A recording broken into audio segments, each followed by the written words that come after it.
सुनो, तुम्हारे मोबाइल पर किसी लड़की का फोन आया था। सच्चे सच्चे बता दो, कौन है ये लड़की? अरे कौन सी लड़की? क्या बोल रही थी? बोल रही थी कि तुम्हारा रिचार्ज खत्म हो गया है, रिचार्ज करवा लो।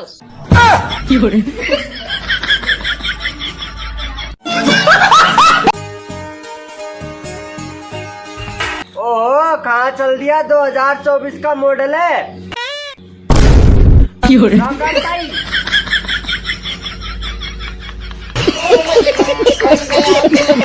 मेरा फोन रिचार्ज करा दो। मैं तुम्हारा आशिक हूँ, जियो वालों का जवाई नहीं।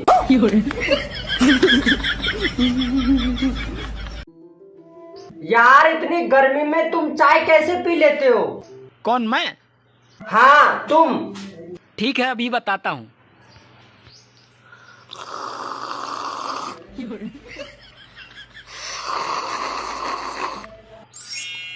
ऐसे।